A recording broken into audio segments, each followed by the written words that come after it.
Assalamualaikum warahmatullahi wabarakatuh. Sholli ala nabi. Wallahu a'lam bishawab. Bismillahi wa minnallahi wa ala nafillahi wa anillahi walillahi wal hawla wal quwwata. Saya kira kalau masyarakat Banten sekarang ya memandang thariqah dan tasawuf udah bagus pandangannya, bahkan sudah mulai menjadi hal yang dipandang dipandang luar biasa ya, terhadap tasawuf thariqah itu sudah digandrungi, kecuali mungkin waktu tahun sekitar 92 ya. Kalau tahun 92-an itu masih banyak masyarakat mayoritas yang asing terhadap tarekat. Saat itu tarekat hanya dikenal di dunia ulama-ulama tertentu, kelas-kelas ulama seperti Abuya, tidak sampai mayoritas dan merata. Tahun 92. Nah, tahun 92 itu dasarnya kenapa bisa berkata begitu ya? Dasarnya apa yang alami sendiri? Karena tahun 92 itu abah mulai masuk tarekat dari umur 25 tahun. Saat itu di Labuan, salah satu orang yang berani terang-terangan berzikir kenceng itu, keras itu, zikir qadiriyah, zikir lisan la ilaha illallah, kenceng terang-terangan di hadapan masyarakat, itu apa? Itu reaksi. Standar itu yang membuat tahu bisa mengerti bahwa ternyata masih asing karena bereaksi. Saat orang lain berani berzikir keras, abah berani berzikir keras tahun 92 dan itu bereaksi. Artinya masyarakat banyak aneh, termasuk ulama pun mayoritas banyak yang aneh di Labuan khususnya. Bahkan abah sempat dipanggil oleh MUI ketika itu, saking goncang masyarakatnya. Termasuk abah pindah ke Pandeglang sama, abah juga dikirnya kencang, sama bereaksi. Kerangkas sama bereaksi. Artinya bisa dijadikan sebuah kesimpulan bahwa tahun 92-an tarekat dipandang oleh masyarakat itu masih asing. Bahkan di kalangan ustadz-ustadz itu juga masih asing, kecuali para abuya ya. Dan tidak di abuya pun tidak semuanya menerima. Nah, setelah itu tarekat abah kembangkan, dengan akhirnya efeknya ke abah juga banyak dihujat, dicaci maki karena ketidakmengertian terhadap tarekat. Memandang tarekat itu sebuah ilmu yang tinggi, satu positifnya ilmu yang tinggi, ilmu kewalian yang tidak boleh sembarangan itu siapapun untuk mengamalkannya. Bukan hanya pandangan masyarakat awam, tapi beberapa ulama pun seperti itu pandangannya. Ada juga yang negatif, kalau bertarekat itu gila, stres, itu negatifnya. Tahun 92-an itu berpandangan situ. Nah, ternyata setelahnya abah terang-terangan dengan murid itu zikir kencang, mungkin itu menimbulkan penasaran bagi mereka, baik ulama maupun para ustadz atau masyarakat mencari akhirnya apa sih tarekat itu. Nah, mungkin mereka mencari dalilnya, mencari referensinya, kitab-kitabnya dan sebagainya.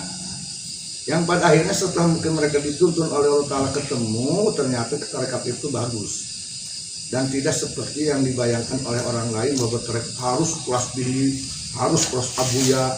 Ternyata tidak juga. Dari itu mulai tarekat digandrungi dari masyarakat.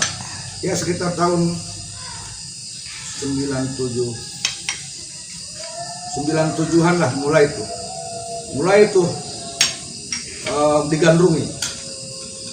Mobil khusus di arah Pandeglang mulai digandrungi. Mulai itu masjid-masjid tarekat banyak dirangi.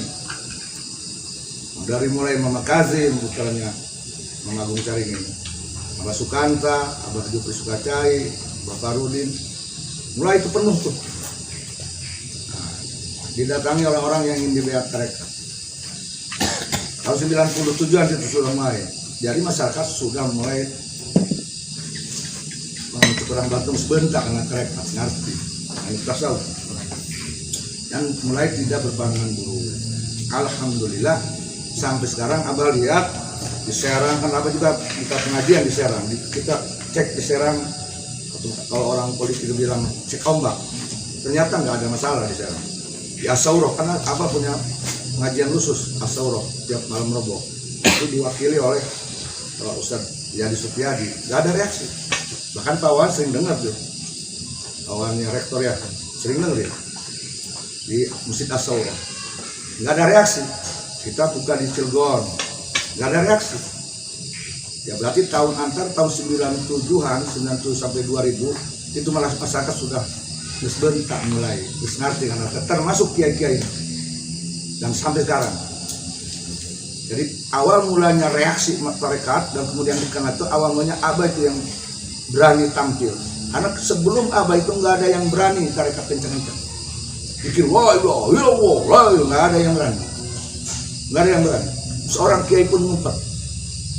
Ya, karena abah bukan berani karena tidak tahu. Abah fasad itu bukan berani melawan arus, bukan karena tidak tahu itu tarekat itu tidak dikenal. Santai aja pikir nggak tahunya itu bereaksi. Tapi ada hikmahnya. Hikmahnya genjleng orang Pandeglang teh. Genjleng tapi akhirnya para ustadz, para masyarakat mencari dalil dan ketemu sampai sekarang mereka sudah menjadi ikon. Bahkan mereka sudah menjadi ikon Banten sekarang. Sudah menjadi maskot Banten, ikon Banten, tasawuf. Sudah apalagi dengan ada tokoh tasawuf diantaranya Abu Yadim, Abu Mufasir. Bahkan Banten dikenal dengan tertasawufannya, diwakil Abu Yadim dan Abu Mufasir. Mereka juga oleh yang lain. Jadi udah bagus kan pandangan masyarakat. Paling ada segelintir orang yang tidak tahu ya karena mungkin dia belum tersentuh oleh ilmu atau karena kesibukan apa sehingga dia tidak mempelajari. Kira-kira seperti itu. Jadi sebelum abah ini masyarakat kami dikatakan asing. Nah itu standarnya itu aja. Ketika abah 92 berpikir kencang di daerah Labuan bereaksi. Kemudian pindah Padelang bereaksi. Di daerah Cibuah Ratas bereaksi. Tahun 97 mulai itu. Kita buka di Pandeglang, nggak ada reaksi, diterima.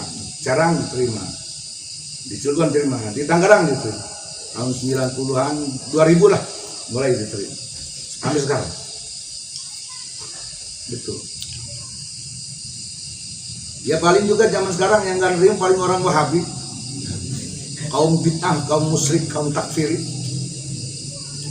Paling itu aja.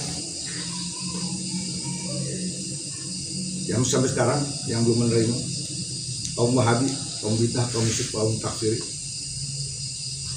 Selain itu kayaknya di Banten udah mulai pada senang tarekat. Orang-orang bisa juga bertarekat dan berzikir. Nggak tahu nih mahasiswa mana? Ada oknum mahasiswa yang anti tasawuf juga sih. Ada. Nih, suruh sini datang. Kalau ada mahasiswa Banten yang mau anti tasawuf suruh sini, jangan maluin Banten gitu.